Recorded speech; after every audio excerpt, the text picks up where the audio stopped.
The marketplace of Orcs 9 Station was always loud and colorful. Vendors shouted about fresh fruit from distant moons. Floating signs displayed bright holograms, and different species walked side by side. But today something strange happened. The noise slowed down. People stopped talking. A quiet fear spread across the crowd. Everyone was avoiding one small area in the middle of the market, forming a wide, empty circle as if something dangerous was standing there. Some covered their noses with cloth. Some pulled their children behind them. Some hurried away, whispering fast and nervous. In the center of that empty space stood two alien children, twins. A boy and a girl, thin, tired, trembling. Their skin, which should have been bright silver for their species, looked dull and dry. Their clothes were torn. Their small feet were dirty from long walking. The girl held the boy's hand tightly, almost as if she feared someone would take him away. People whispered around them, "Don't go near them. Stay away. Their smell is dangerous. They bring bad luck. They must be cursed kids." Some people even walked much faster, almost running past the twins to escape the heavy metallic smell that filled the air near them. The smell was sharp, like burning metal in bitter smoke. Even a normal human would feel dizzy after standing near it. The twins kept their heads down, too afraid to look at anyone. They were clearly hungry and exhausted. The girl's name was Mira, and the boy's name was Irene. They had been walking for hours after being chased from one part of the station to another. A shopkeeper yelled, "Get away from my store. You're scaring my customers." He picked up a long stick and waved it at them. Mira quickly pulled Aaron behind her, trying to protect him. Aaron stumbled and almost fell. His legs were shaking too much. His breathing was weak, but the shopkeeper didn't stop. He took a step forward again. Across the street, a human named Daniel Gray was buying spare parts for his old engineering tools. He had been working all night fixing a broken water line in the lower district. His clothes were still stained with grease. His boots were dusty. He looked tired, but he was calm, like someone who had seen difficult things before. When Daniel heard the yelling, he turned his head. His eyes slowly focused on the twins, and he stopped moving. He watched the way they clung to each other. He noticed how the crowd avoided them. He could see how scared they were, how thin, how weak. And something inside him twisted painfully. It reminded him of memories he tried to forget, memories of being a small boy on Earth. Standing alone in a cold alley, hoping someone would help. Nobody helped him back then. But today, he could help someone else. Daniel walked forward. A security guard stepped in front of him. "Don't get close," the guard warned. "Their smell is toxic. They're from the Valari species. When they release that scent, it means something is wrong. You could get sick." Daniel looked at the guard with calm eyes. "They're just children," he said softly. The guard did not move aside. "Sir, please, don't do this. The station doesn't want any trouble." Daniel didn't answer. He simply walked around the guard. The closer he got, the stronger the smell became. It hit him like a wave, sharp, acidic, painful. It made his eyes water for a moment. But he kept going. Mira saw him approaching. Her eyes widened with fear. She pulled Aaron tighter. "Please don't hurt us. Please," she whispered, expecting another angry adult. But Daniel slowly bent down on one knee so he could look into their eyes. He did not shout. He did not move fast. He stayed calm, gentle, careful. He opened his old jacket pocket and took out a small protein bar he had saved for lunch. He held it out toward them. Aaron stared at it with hungry eyes but didn't move. Mira whispered, Don't come near us. We smell bad. Everyone gets sick." Daniel gave a small warm smile. "Smell doesn't decide kindness," he said. The children stared at him, shocked by the simple sentence. No one had spoken kindly to them since they arrived on the station. No one had touched them. No one had even looked at them without fear. Mira slowly lifted her hand. She was shaking, but she took the protein bar very gently. As soon as her fingers touched Daniel's hand, she flinched back. Expecting him to pull away, he didn't. He stayed there calm, letting them know he wasn't afraid. Arin opened the bar and took a small bite first. His eyes filled with tears because it was the first real food he had tasted in days. Mira watched him eat and finally took a bite herself. They ate slowly, carefully, as if they feared it might disappear. Around them, people whispered angrily, "What is that human doing? He's crazy. He'll get sick. He should leave them." But Daniel ignored everyone. He moved a little closer and asked softly, "Where are your parents? Who takes care of you?" At these words, Mira looked down. Her shoulders started shaking. Finally she whispered, "Our mother. She didn't come back." Aaron wiped his tears roughly. "We were hiding when the bad men came on our ship." Daniel understood a little. Not everything, but enough. They had lost their family. They were alone on a huge station, and the whole world was treating them like they were cursed. Daniel took a slow breath. "Come with me," he said, standing up. "I have a workshop nearby. You can rest there." Mira's eyes widened. "Really? You're not scared?" Daniel looked directly at her. "I've seen worse than a strong smell," he said with a gentle grin. Rin held Mira's hand tighter. Can we trust him?" he whispered. Mira studied Daniel's face. There was no fear in his eyes. No hate, no disgust. Only calm kindness. So she nodded. "Yes, I think we can." Daniel reached out his hand, but he did not touch them. He simply waited for them to move first. Mira stepped forward slowly. Aaron followed her. When they walked beside Daniel through the market, many people stepped back even more. Some shouted warnings. Some looked at Daniel with disbelief. Some watched with open anger. But Daniel protected the twins by walking in front, using his body like a shield. He didn't raise his voice. He didn't fight anyone. He simply kept walking forward. Every step created a stronger emotional connection between him and the twins. Every step made the story deeper and more suspenseful. When they reached the quiet corner of the lower district, Daniel opened the metal door of his workshop. Inside were tools, spare machines, a small sofa, and a table with half-finished projects. The air smelled like oil and warm machines. He led the twins inside. "Sit," he said softly. "You're safe here." Mira and Aaron sat on the sofa carefully, as if afraid they'd break it. Daniel brought them water, a blanket, and more food. While they ate, Daniel finally asked, "Why does everyone think your smell is dangerous?" Mira looked down again. "Because when Valari children are scared, when we think we will die, our bodies make this smell. It is not poison.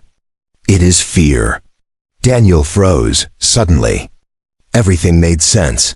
The smell wasn't a curse. It wasn't sickness. It was a biological cry for help. The twins weren't dangerous. They were terrified. Daniel sat down slowly. He understood one thing. Helping these children might bring problems, danger, or trouble from the authorities. But he couldn't leave them alone. He had already made his choice. Mira watched him carefully. Then she whispered the first hopeful words she had spoken all day. "Thank you for not running away." Daniel looked at her and said softly, "I'm not going anywhere." The small workshop was quiet, except for the soft clicking of machines cooling down. Warm yellow lights glowed above, making the place feel safer than the loud, harsh marketplace outside. Mira and Aaron sat stiffly on the sofa, still unsure if they were allowed to relax. They kept looking at the door, scared someone might burst in and drag them out again. Daniel noticed their fear. He moved slowly, showing them he wasn't going to hurt them or shout at them. He walked to the storage corner and filled 2 small steel cups with warm water from his kettle. Then he handed them one by one. "Drink slowly," he said softly. "You haven't had clean water in a long time." Aaron took a small sip, then a bigger one, and finally finished the whole cup in seconds. Mira watched him, then drank too, though more carefully. Daniel smiled a little. It felt good to help them, even in small ways. After a few minutes, the sharp metallic smell in the workshop softened slightly. Not because it was gone, but because the twins were breathing slower, calmer. Their bodies responded to safety. Daniel pulled up a chair and sat in front of them. He didn't force questions. He waited until they were ready. Finally, Mira lifted her eyes. "Are you sure we can stay here?" She whispered.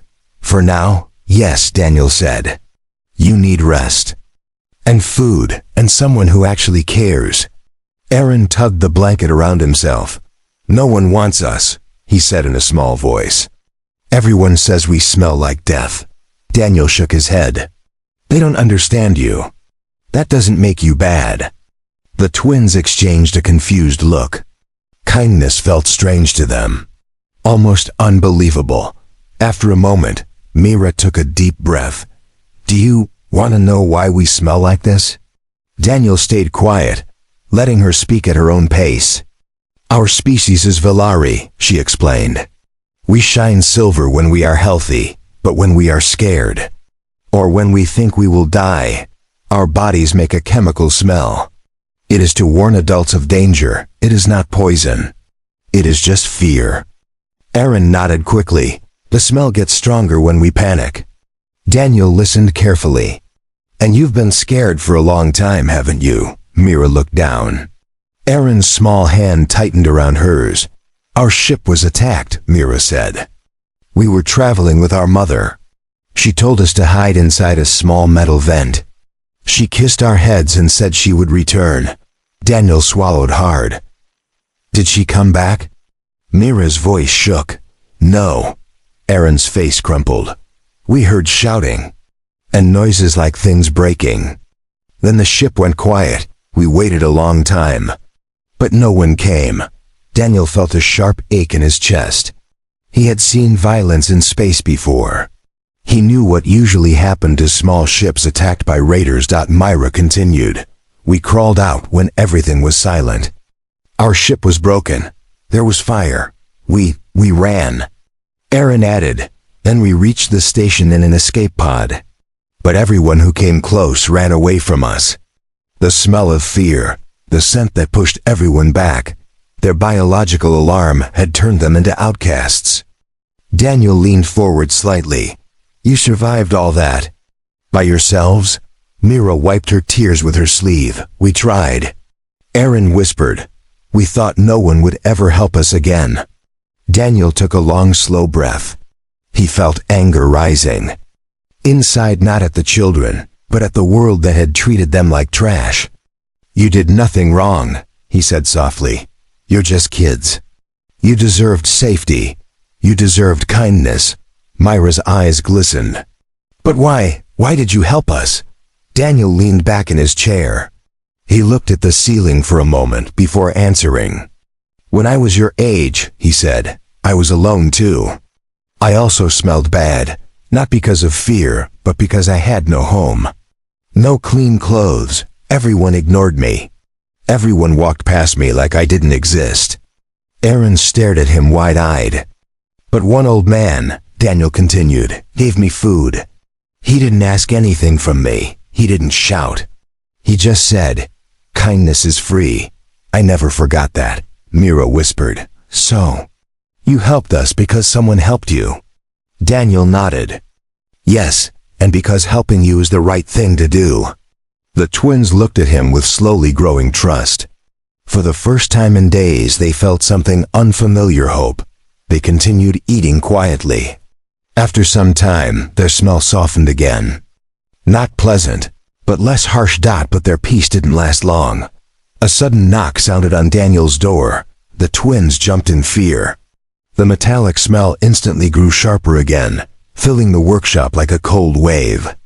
Daniel stood up quickly and walked to the door. He opened it carefully. Outside, two neighbors stood there with angry faces. One was a human woman named Kira, always loud and dramatic.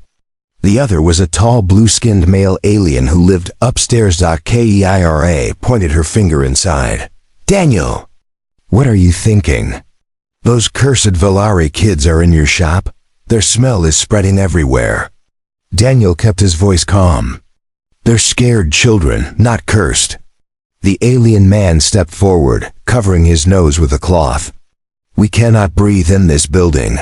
They should be taken to quarantine." Daniel narrowed his eyes. "They don't need quarantine. They need safety. They're not sick." Kira scoffed. "Daniel, you're too soft. Send them away. Before they bring trouble." Daniel stepped fully into the doorway, blocking their view. "They aren't going anywhere." The neighbors stared, stunned. No one had ever challenged the fear surrounding Valari children. Kira hissed, "If you protect them, the officials will come for you too." Daniel's voice stayed steady. "Let them come." The blue-skinned neighbor shook his head. "You will regret this." They walked away angrily, whispering threats. Daniel closed the door and locked it. Mira and Aaron were trembling on the sofa, hugging each other tightly. Daniel took a deep breath and walked back to them. "Don't worry," he said softly.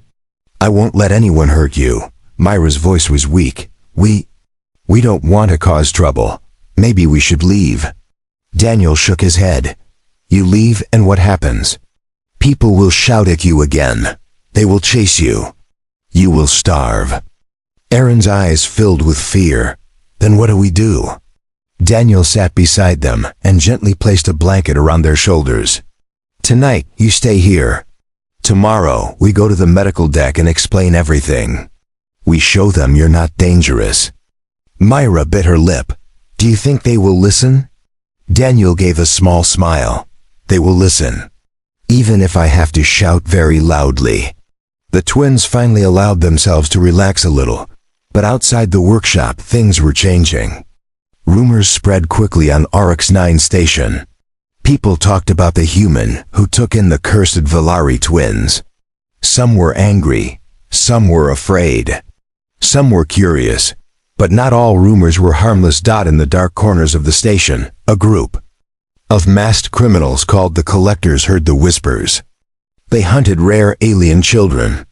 Valari twins were extremely valuable. Their leader smiled when he heard the news. "Find them," he ordered. "Alive." Back in the workshop, Daniel was repairing a small heater while Mira and Aaron fell asleep on the sofa. He watched their peaceful faces.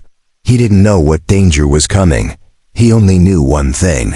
He would protect them. No matter what. As Daniel turned off the workshop lights, he whispered to himself, "You're safe now, I promise." But later, near midnight, an alarm beeped quietly. Someone was trying to break into the workshop. The soft beeping sound echoed through the dark workshop like a warning whisper. Daniel's eyes opened instantly. He had been sleeping in his chair, boots still on, one hand resting near his old welding wrench. Years of working in dangerous places had trained him to wake at the smallest noise. The alarm beeped again. It wasn't loud, but it wasn't normal. Someone was trying to open the workshop door. Daniel stood quietly and looked at the sofa. Mira and Aaron were still asleep, both curled under the blanket. Their faces looked peaceful, but their hands were clenched, as if even their dreams were filled with fear. Daniel picked up his wrench, moved slowly, and switched off the main lights. Only the soft glow of a small lamp remained. He reached the door and checked the lock. It was shaking lightly. Someone was definitely trying to break in. He whispered, "Stay calm, Daniel. Breathe." He peeked through a small crack in the metal blinds. 3 men in black suits stood outside. Their faces were hidden behind silver masks. They carried long, thin devices, stun rods. On their shoulders, a symbol of 2 intersecting circles glowed faintly. Daniel recognized it. Immediately. The Collectors. Kidnappers. Smugglers, criminals who hunted rare alien children to sell them for experiments. Slavery or illegal adoption in distant systems. His heart tightened. They weren't here by accident. They had come for Mira and Aaron. The door lock clicked again, harder this time. Daniel stepped back. He had only a heavy wrench. They had stun weapons. This wasn't a fair fight. But he couldn't let them take the twins. Not after everything these kids had suffered. Another loud click. The door bent slightly. Daniel whispered to himself, "Okay. This is happening." He ran to the sofa and gently shook the kids awake. "Mira, Aaron, listen. You must stay behind me. Do not run. Do not scream. Understand?" Mira sat up fast, already sensing danger. Aaron grabbed her arm tightly. Their smell started spreading again, the sharp metallic scent of fear. Daniel didn't flinch. The door burst open with a violent crash. 3 masked collectors stormed inside. The leader pointed his stun rod at Daniel. "Step aside, human.